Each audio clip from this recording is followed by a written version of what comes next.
melanjutkan cerita sebelumnya, di mana Ronan mencium bau darah.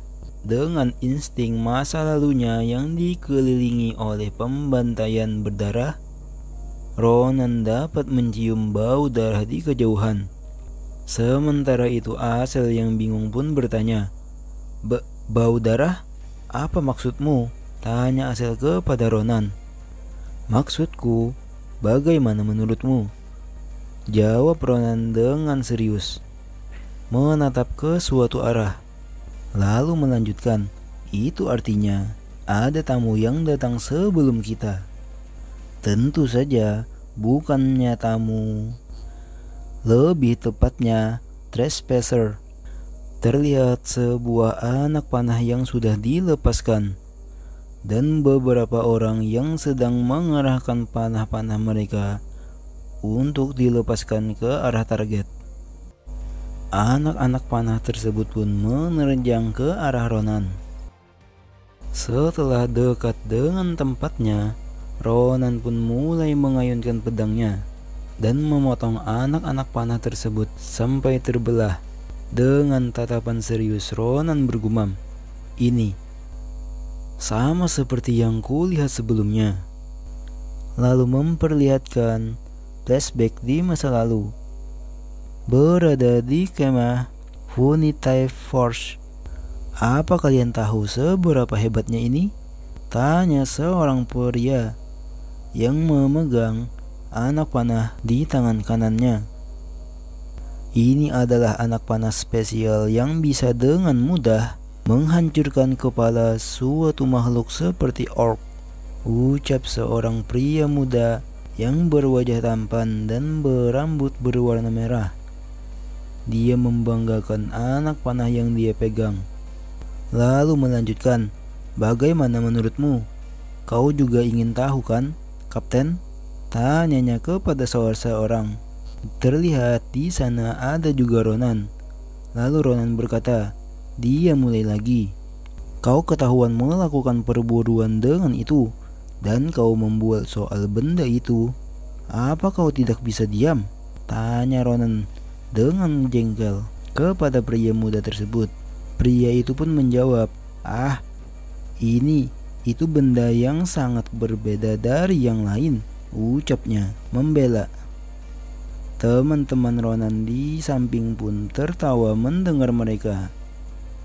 Pria muda itu pun berkata lagi, menggunakan ini bisa menyiratkan bahwa kita adalah hunting dogs dari orang yang berhasil melakukan lebih dari 100 perburuan, ucapnya dengan serius.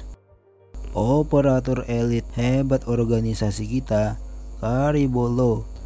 Scene berpindah di masa saat ini.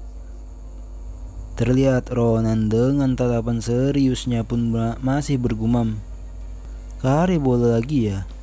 Dan daripada itu ada di level hunting dogs kan? Ya, itu bagus, ucap Ronan. Terlihat anak-anak panah tersebut sudah berjatuhan, yang terbelah menjadi dua. Sembari berjalan, Ronan berkata, Asal, bersembunyilah di suatu tempat, dan jangan sampai terlihat. Mendengar hal itu, Asel pun bingung apa yang ingin dilakukan Ronan. Aku akan berurusan sebentar dengan sesuatu, ucap Ronan yang tiba-tiba menghilang di hadapan Asel. Terlihat para kelompok Kaliboro. Salah satunya pun berkata, ada apa dengan orang itu? Apa dia menangkis semuanya dengan satu pedang? Semua anak panah yang dialiri mana? Terlihat Ronan dengan cepatnya zigzag dari pohon ke pohon yang lain menuju ke arah gerombolan kelompok Kaliboro. Sial, semuanya berpencar, kepung dia dan serang. Ronan yang menyadari pergerakan dari kelompok tersebut pun berkata, dia jelas cepat memberikan keputusan. Jadi kau itu berbeda dengan orang-orang yang ada di hutan dulu. Lalu Ronan bergumam, ini menjengkelkan. terlihat kelompok tersebut yang berpencar. Kalau begitu, terlihat Ronan yang menahan pergerakannya. Jangan serang. Kalian tidak bisa mengenal rekan sendiri? Tanya Ronan. Kelompok tersebut yang mendengar apa yang dikatakan Ronan pun berhenti dan berpaling. Apa? Rekan? Apa yang dia bicarakan? Ronan dengan senyumnya pun berkata, apa? Jadi, kabarnya belum sampai ke sini. Lalu Ronan berkata lagi, aku adalah hunting dog termuda, baru masuk ke cabang Damas. Ahayute, terlihat kelompok tersebut yang sudah mendekati Ronan dan bertanya lagi, kau benar-benar seorang hunting dog? Tanya mereka sekali lagi untuk memastikan. Iya, kenapa? Kau tidak percaya? Jawab Ronan.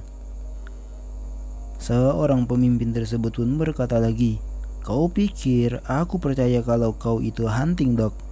Orang sepertimu. Kau bahkan tidak datang melalui informasi. Ronan pun menghela napasnya lalu berkata, kalau kau tidak percaya, kenapa tidak tanya saja pada cabang Wolf? Dan hanya sekedar nasihat? Pandangan semua orang akan menjadi jelek karena kau buruk dalam hal ini. Itu kebiasaan yang buruk. Ding Oh Hyong, ucap Ronan sambil tersenyum. Tidak ada yang bisa membuatmu terlihat lebih menyedihkan daripada itu. Pria tersebut pun memasang wajah jelek dengan sangat jengkel dan marah. Dasar bajingan, kau berani menghinaku, ucapnya sambil menggenggam kerah baju Ronan. Apa aku harus mencabik-cabikmu? Ronan pun dengan santainya lalu berkata, astaga, bahkan tanganmu punya kebiasaan buruk. Orang-orang seperti ini selalu berakhir buruk. Rekan dari pria tersebut pun menenangkan. Hei, tenanglah, jangan mencurigainya hanya karena dia masih remaja. Lagi pula, sistem rank dan nama cabang hanya diketahui oleh kita Karibolo. Di Karibolo terlihat beberapa tingkatan. Yang paling rendah adalah Wild Dog, setelahnya Hunting Dog, setelahnya pun ada Wolf. Dia membicarakan itu seperti dia tahu segalanya. Ayo pastikan hal ini dulu pada bos. Kalau dia benar, mungkin ada konflik pada cabang Damas nantinya. Seseorang lagi pun berbicara. Sudah kubilang telusuri secara diam-diam. Ada keributan apa ini? Tanya seseorang yang tiba-tiba itu. Mereka pun menoleh. Bos, terlihat seorang pria botak dengan tubuh yang kekar yang menjadi pemimpin mereka.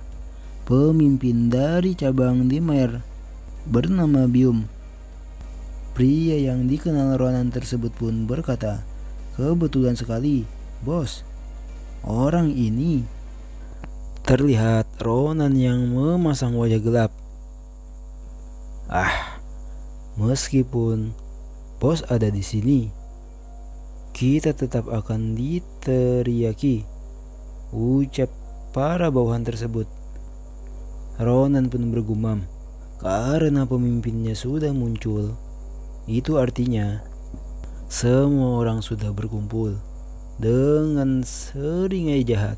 Lalu bos dari pemimpin itu pun berkata, oi bocah, Ahayute dari cabang Damas. Benar? Ronan pun menjawab, benar. Ini aneh, apa yang terjadi? Bagian dari jangkauan gunung ini seharusnya menjadi wilayah Dimare. Ronan pun dengan santainya, dengan senyumnya berkata, mungkin tidak, karena namaku bukan Ahayute. Terlihat bos tersebut pun kesal mendengar apa yang dikatakan oleh Ronan. Apa?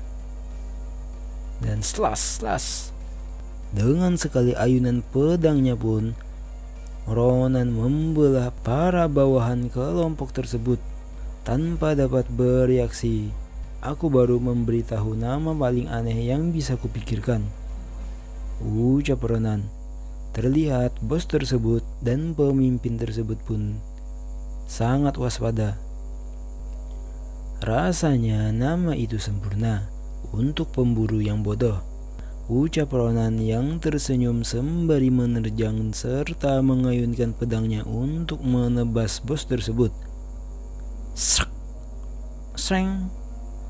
Terlihat tanpa bisa bereaksi juga, bos tersebut terkena serangan dari Ronan tepat di lehernya. Leher dari pemimpin atau bos tersebut pun terpental seketika. Bos, ucap pemimpin dari kelompok tersebut. Hei, Hyongsi, sudah kubilang kan? Orang-orang sepertimu akan berakhir buruk, ucap Ronan memperingati teman masa lalunya itu. Hyongsi pun yang terkejut dan ketakutan melihat Ronan dengan mudahnya membantai para anggota Kaliboro. Terlihat jari Hyongsi pun tiba-tiba menghilang kelimanya. Dia pun terkejut. Tanganku, jariku. Hentikan reaksi berlebihan itu, ucap Ronan dengan santai. Oi, kalau kau tidak ingin semakin parah, cari penjepit dan ambil ini, ucap Ronan yang melemparkan sebuah kertas. Sekarang kau akan menggambar lokasi dari semua cabang yang kau ketahui di balik halaman itu. Mulai, ucap Ronan memerintahkan. Hyongsi pun yang bingung dengan apa yang Ronan katakan terkejut. Apa? Kenapa? Kau tidak mau? Tanya Ronan menyeringai sembari membelai pedangnya kembali. Lalu melanjutkan. Jadi tidak ada alasan untukku membiarkanmu hidup dengan seringai kejam serta niat membunuh seperti seorang psikopat yang suka menyiksa musuh-musuhnya. Tidak, aku akan melakukan apapun, tapi aku tidak punya sesuatu untuk menggambarnya. Ronan yang mendengar itu pun menjawab, apa-apaan kau ini? Aku sudah memberikanmu tinta alami. Sudah ada kan? Pakai tanganmu, ucap Ronan memerintah. Mendengar hal itu, Hyongsi pun berkeringat dingin sembari menahan air matanya, menahan rasa sakit akibat jari-jarinya setengah terpotong oleh pedang Ronan. Terlihat setelah beberapa waktu, Hyongsi pun sudah menggambar dengan darahnya. Ronan pun memeriksa. Baiklah, sepertinya kau menggambarnya dengan sungguh-sungguh.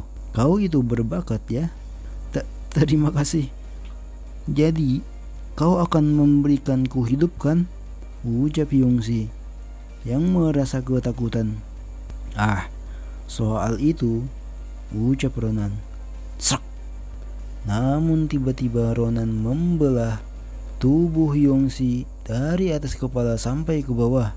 Tanpa rasa kasihan ataupun emosi yang ada di wajah Ronan. Tentu saja tidak.